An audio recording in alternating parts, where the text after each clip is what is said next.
Extreme value theorem. That's what we're talking about today. What is it? Well, I think you might know already. Because look, if I have some function, here's my function. Actually, let me draw it a little bit better. Here's my function.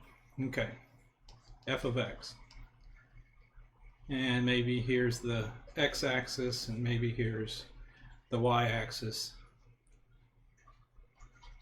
Then the extreme value theorem is telling us that if you have any closed and bounded interval, like maybe this one from A to B, and it's closed, so it includes both A and B and all the numbers in between,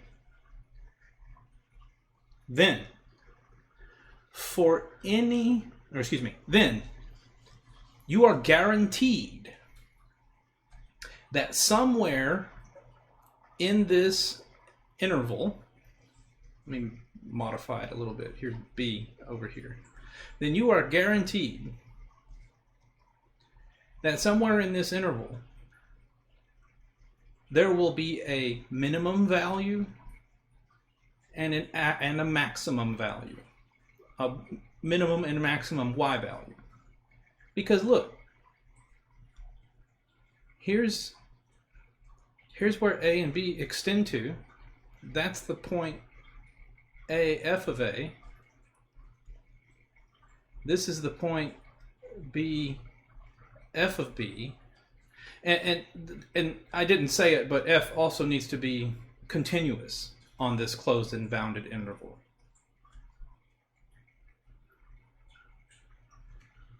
Then you are guaranteed to have a minimum and a maximum value. It will either occur at the same place the local minimums and maximums occur, or it will occur at the endpoints. So you can see here from my picture that our minimum occurs at C and is the point C comma f of C, and that our maximum occurs at B and is the point, and it is the point B comma f of B. So essentially, to find minimum and maximum, the extreme minimum and maximum values on a closed and bounded interval, you should find the critical values, find the local mins and maxes on that interval, and compare it with the endpoints. You cannot forget to compare it with the endpoints, because having those endpoints there is what guarantees that there will be a minimum and maximum value on that closed and bounded interval. If I didn't have those endpoints there, then there would not be a maximum. We'd have a minimum, but in this case not a maximum. So, sorry, should have been showing you this picture. Okay, now I want to look at this first problem. What is the absolute minimum on of this function on that closed and bounded interval? So here's the function. We would need to find the critical values. So let's find the derivative. There's my derivative. So my critical values are when x is 1/4. I can see that because if I put the 1/4 right there, the 4's would cancel and it would say 1 minus 1. So then this is my critical value. I'll make my number line drawing. I'll put the 1/4. Now this is a linear function with a positive slope. So it goes up like that. And it would cross the x-axis right at 1/4 because that's where the y value is 0. Right? Having this positive slope corresponds to the derivative being positive here and negative over here, which means that the function p is decreasing here and then increasing here. So we have a local minimum at 1/4. But I do not yet know if either of these points yield a lower such y value. Because now what I must do is I must check, not f, but p of -2. I must check p of 1/4, and I must check p of 6 to truly know that I'm right, or to truly know which one is the local minimum. I am needing to check those three things. However, if you were to go through and check it, you would find out that this one is the lowest point. Why do I know that without even checking? Well, this curve P is a quadratic function, so it is shaped in this way right here. This number line drawing gives me a rough sketch of what P is looking like. And if this point right here is 1/4, then you know, -2 occurs over here somewhere and 6 occurs over here somewhere.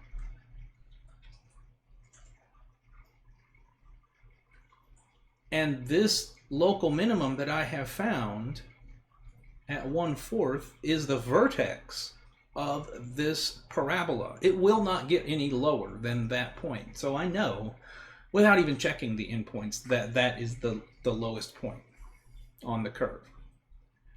But you can feel free to check those other points just to see, just to go through the motions. And so let's get our y value. P of 1/4 would be 2 times 1/4 squared minus 1/4 minus 2. Whatever number this is, that's the y value of our vertex. So 2 over 16, that's 1/8. So this computation winds up being 1/8 minus 1/4 minus 2.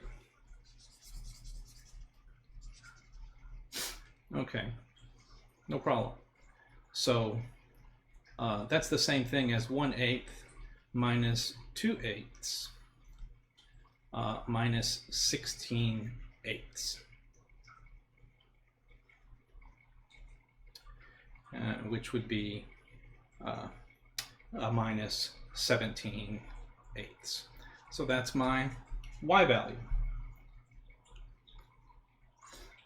That's the absolute minimum value of this function on that interval.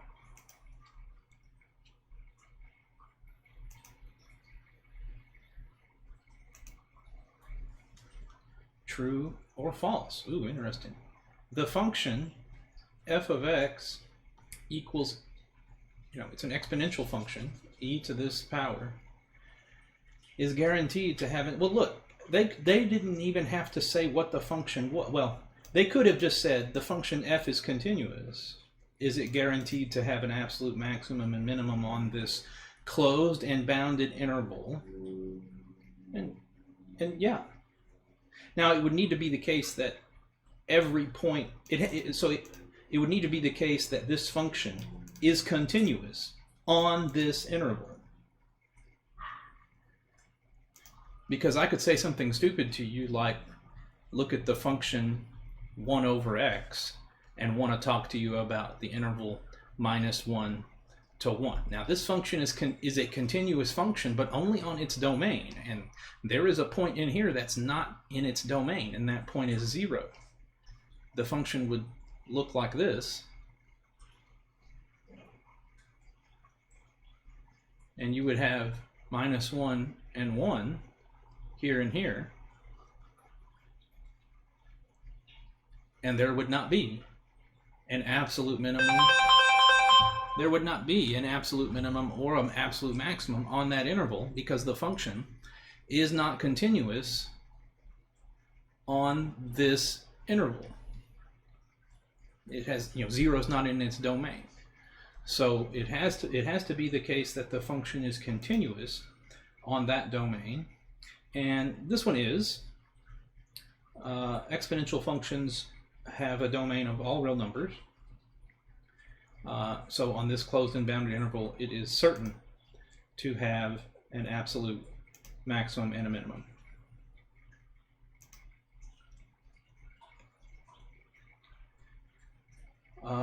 Let's see. This here function, now we need to concern ourselves with that derivative, or I mean with that domain. So let's do some work here.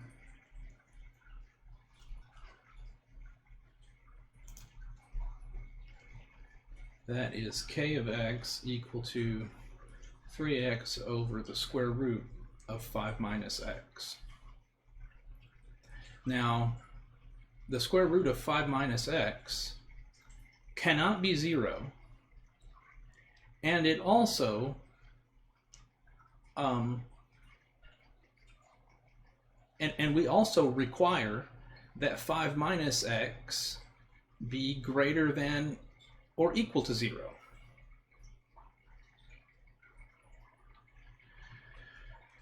Now, since this thing cannot equal 0, the only way that we can ensure that that quantity will not equal 0 is to make sure that 5 minus x does not equal 0. So then this is the thing that we need to ensure will happen. And I can just add x to both sides, and it would say that x must be less than 5. And that works because the interval that they gave us is 0, 4. But look, this interval is not closed. It's bounded, but it must have brackets on the endpoints.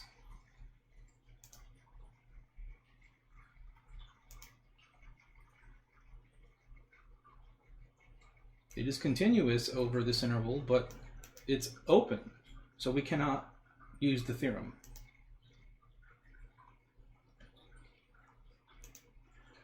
All right, what are the critical numbers of this function, h of x equals minus 2x to the 4th minus 216 x? Okay. Well, here we are. So let's take a derivative.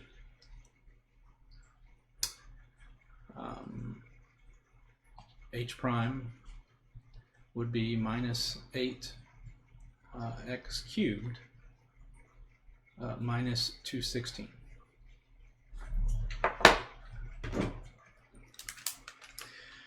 All right.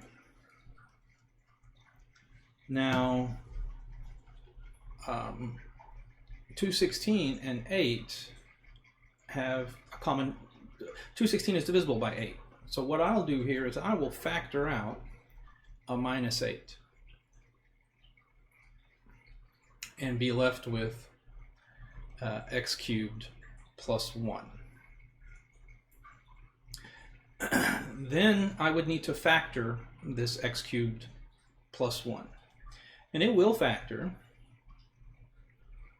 It will factor. You can verify that it factors in the following way. X plus 1 times x squared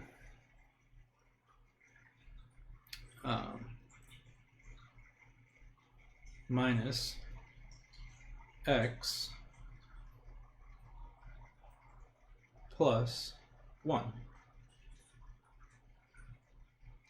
Now you can check that, because look, it would be x cubed minus x squared plus x. It would be x cubed minus x squared plus x. And then when you distribute the 1, you'd get plus x squared minus x plus 1. Okay.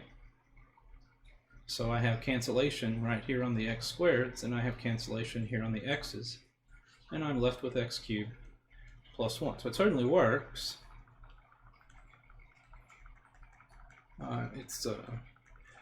I think that you should probably just make a note somewhere that x cubed plus 1 will factor in this way.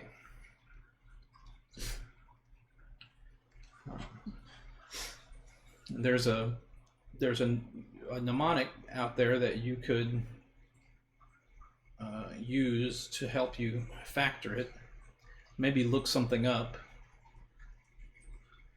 Look up this acronym in the context of factoring a cubic, and you can read about how you can remember how to factor a sum or difference of two cubes. It must be a sum or difference of two cubes, which this is, because 1 cubed is 1. Okay. So here I have the factorization, but is this factored all the way? Well,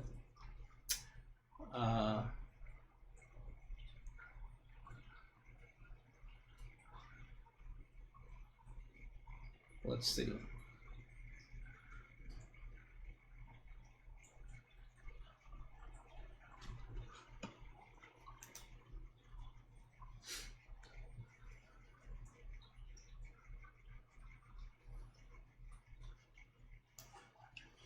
Oh, I've made a stupid mistake, haven't I? Let me back up here. This is not x cubed plus 1. I should have caught that. When I factored out the 8, you've probably been sitting here confused the whole time. The minus 216 is 8 times 27. So I should have been left here with a 27. That's the issue. That's why I paused for a minute, because I was like, wait a minute, this doesn't look right. Now this thing will factor. It's still a sum of 2 cubes because 27 is 3 cubed. Then it would factor like x plus 3. And I guess I'll go ahead and tell you what this means. You write down the x plus 3 because this is an x and this is a 3. And then you say, well, I'm just going to look at this thing now. And you look at the first one and you say, I'm going to square the first. And then I'm going to do the opposite sign. Now that was a plus because this was a plus. But I'm going to do the opposite sign here. And then I'm going to take the product of the x and the 3. So that would be 3x. And then plus. And then I'm going to square the last. So now it is factored. And you can verify that this thing here does not have real roots, because if we look at the discriminant, which is the part of the quadratic formula that's under the radical sign, then if this thing is less than 0, then it won't factor over the real numbers. And we could see that this would be 9 minus 4 times 1 times 9, which is clearly less than 0. So then this will not factor over the real numbers.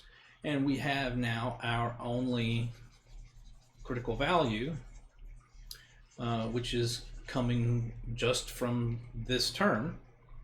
So the only critical value is minus 3.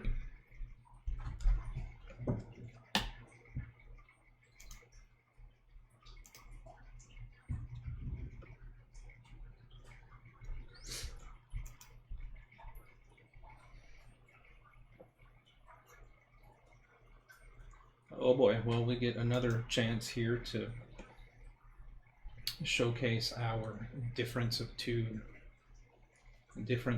cubes factorization. So this is h of x equal to 54x to the fourth plus 27x.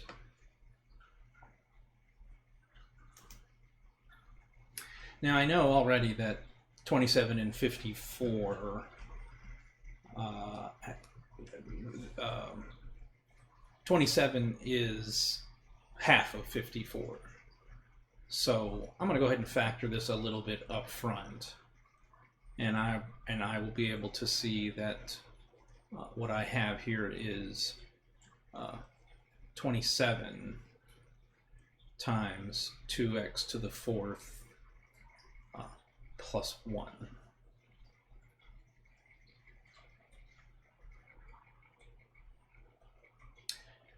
And then I would just have a constant times, or excuse me, not plus 1, plus x.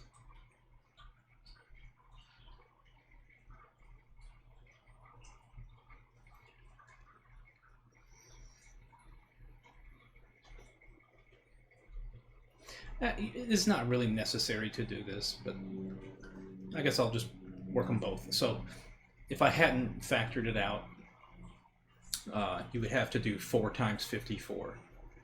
So that's going to be 216 x cubed, and then plus 27. But over here I would have just had 27 times 8x plus 1. And then I would have had to factor this one. I would have factored out a 27, and just like in the last problem, 27 times 8 is 216, and I'd be left with my x. Sorry, this is supposed to be an x cubed. I'd be left with my x cubed plus 1. So it's the same thing.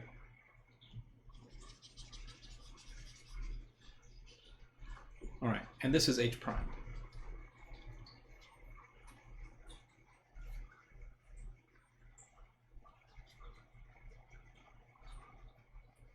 Okay. But does that one factor anymore? Yes, it does. Because it's looking like 27 times 2x cubed plus 1 cubed.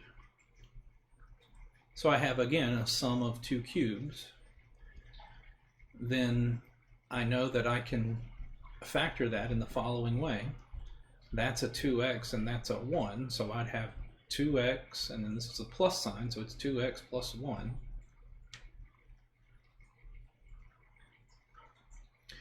And then now I will just look at this thing, and I should square the first term,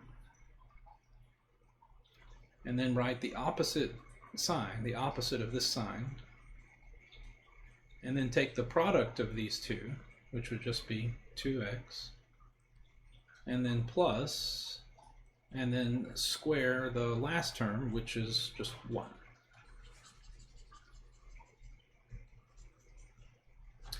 Now, using the discriminant, you can see, let's see if this thing factors over the real numbers. Well, you'd have 4, that's b squared, minus 4 times 4 times 1.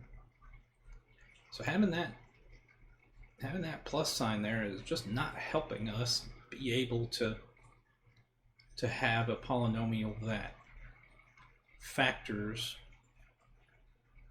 over the real numbers, because this is less than 0. So we are done factoring. That is as factored as it can get. And then this is the only term that is capable of making the function be 0. So my critical value is a -1/2, because if I put a -1/2 right there, the 2's will cancel and it says -1 + 1.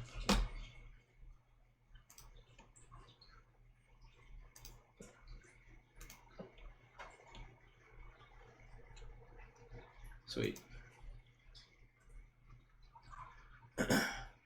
Identify the absolute minimum value of this function over this closed and bounded interval. So I have p of x equal to -2x squared minus 2x plus 2, and the interval is -2 to 4. It's a lot of 2's there. And that's a polynomial. It's a quadratic function. And it opens downward like this. I can see that because of the negative sign. So all we need to know is, how can I say this? So we are guaranteed, if you think a little bit, even if I found the critical value, whatever it is, even if I found that critical value, suppose that it is in between -2 and 4. Well, I don't care about that critical value because it's not an absolute minimum. That's where the maximum is going to be, because this is a quadratic function that opens downward. I mean, you could check yourself. P prime is going to be a linear function that has a negative slope. It's -4x minus 2.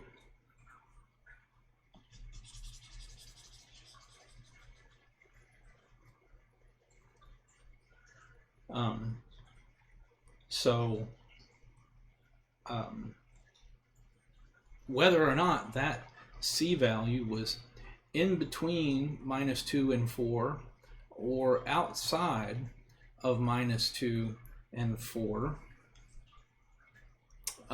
my absolute minimum will occur at one of these endpoints. So I'm just going to check those.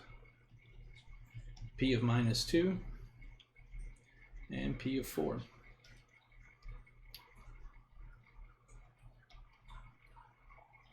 Okay, so a -2 squared is 4, and then it's minus a 2 times -2, so that's +4, and then +2.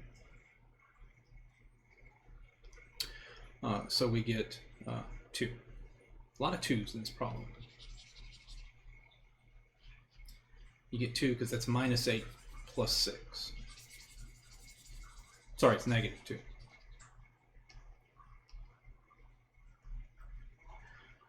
And at P of 4, you're going to get a -2 times 16 -8 plus 2. So I can see already that this number is going to be way more negative than P of -2.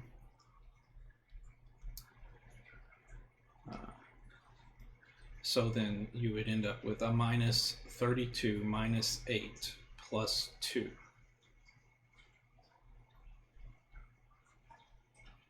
So that's -40 plus 2, that's -38.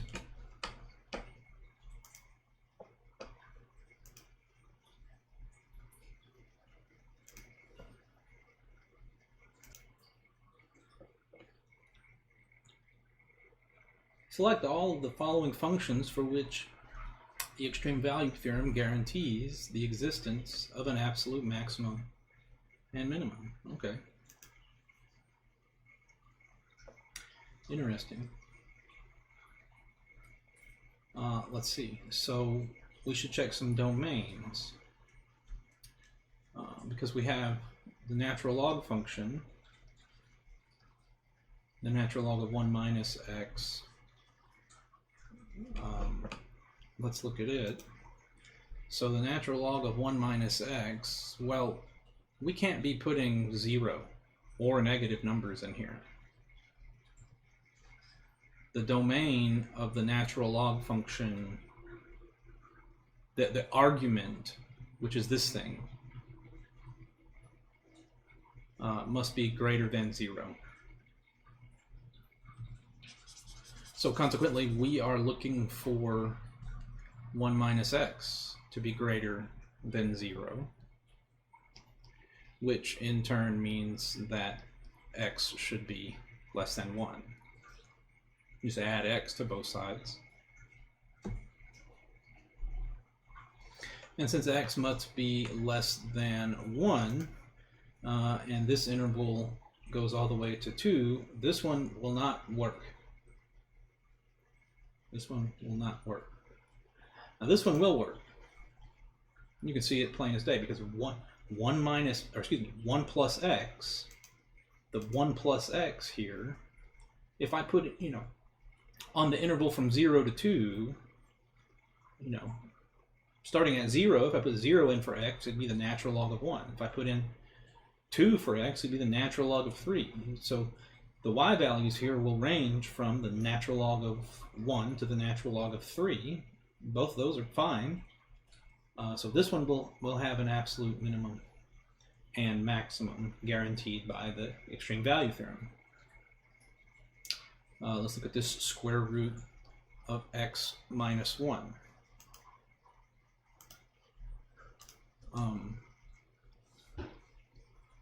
If I'm dealing with the square root of x minus 1, then what I'm needing is for the thing under the radical to be non-negative. That means it should be greater than or equal to 0.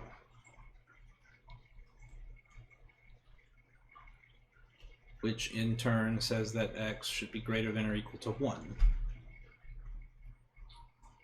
And that satisfies, or this interval satisfies that requirement, because it starts at 1 and goes up to 4. So that's perfectly fine. However, this one, not so lucky, because it is 1 over the square root of x minus 1. And since we are required, we would require that denominator, which is x, which is this, we would require that denominator to not only be non-negative, but something even more strict. We would require not only that this is, so we would require that this whole thing is different from 0, and that x minus 1 is non-negative. Well, if x minus 1 is non-negative and the whole thing can't be, then that just means that x minus 1 is positive. Because if x minus 1 is going to be positive, then you're guaranteed that it won't be 0, and clearly it won't be negative either. So in turn, you have that x must be greater, strictly greater than 1, and this last interval just doesn't do it because 1 is an endpoint.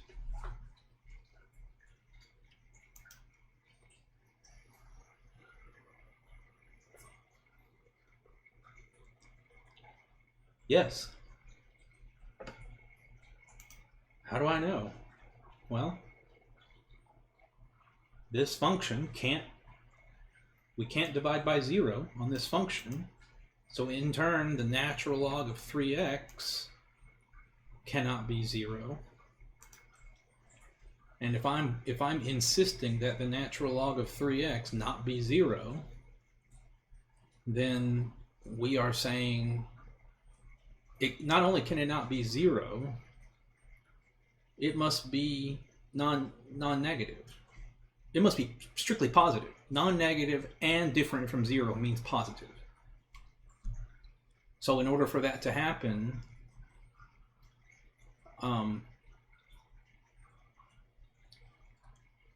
excuse me, I've made a mistake here. So what we are needing, I made a mistake. We are needing this to be different from 0.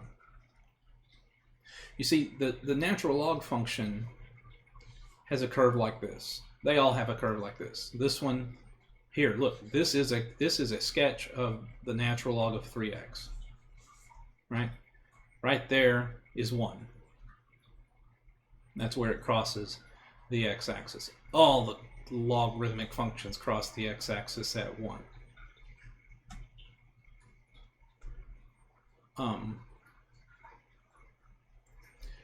Sorry, this is I keep screwing up. This is actually 1/3. Because if I take that 1/3 and put it in here for x, it would say 3/3, which is 1, and the natural log of 1 is 0.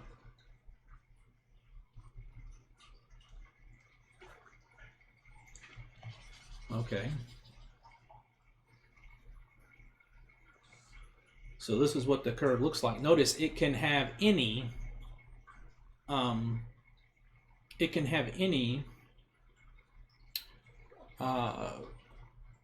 can be either the y values can be positive or the y values can be negative. And our one criteria, well, we have multiple criteria. First of all, this cannot be 0 because that would be a violation of the domain of 1/3x. So what I am needing to ensure is that this interval from 1/4 to 2 does not contain this point. And whoops, it does contain that point. Because a 1/4 pounder is smaller than a 1/3 pounder. Look up the reason that Burger King doesn't sell the 1/3 pounder hamburger anymore. People couldn't understand that the 1/3 pounder was bigger than the 1/4 pounder.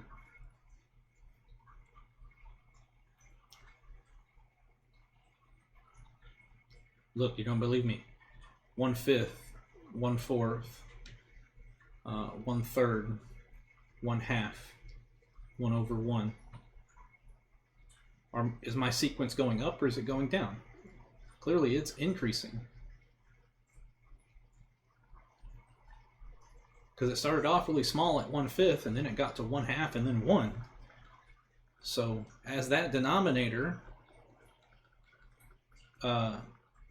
gets smaller, the value of the rational function increases. So 1/3 is in between 1/4 and 2. It's right there. And we can't have that. It has to be continuous everywhere on that closed and bounded interval. All right.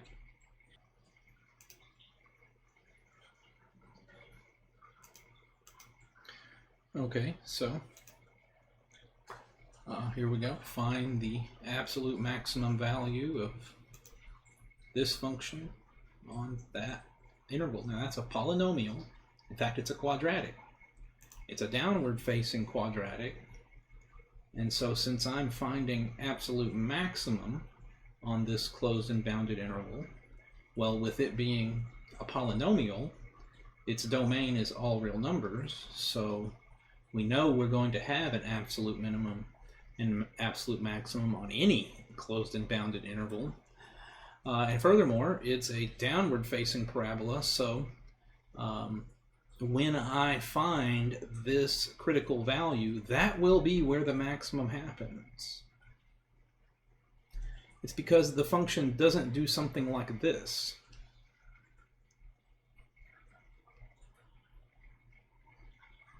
If it had done something like this, then I'd have a maximum over here, which was different from this critical value. But it doesn't do that because it's not a, it's just a quadratic function.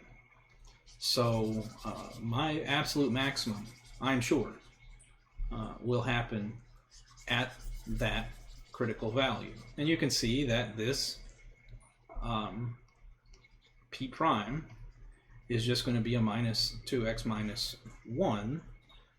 So my critical value being 1/2, I know 1/2 is what does it, because if I put 1/2 right there, negative 1/2. If I put negative 1/2 right there, the 2's will cancel, the negatives make a positive, and it says 1 minus 1.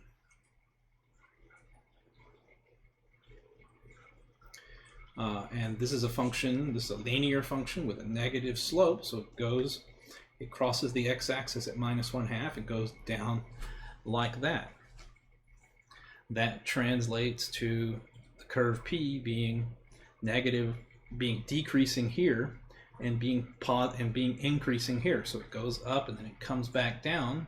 It has a horizontal tangent right there at minus 1/2, so that is the local maximum, and it is the absolute maximum on this interval, or that's where the absolute maximum occurs. So I should then check what is P of minus 1/2. Well, that's going to be, let's see, a negative 1/4 plus 1/2 plus 1. And that would be the same thing as a minus 1/4 plus 2/4 plus 4/4. So that would be 5/4.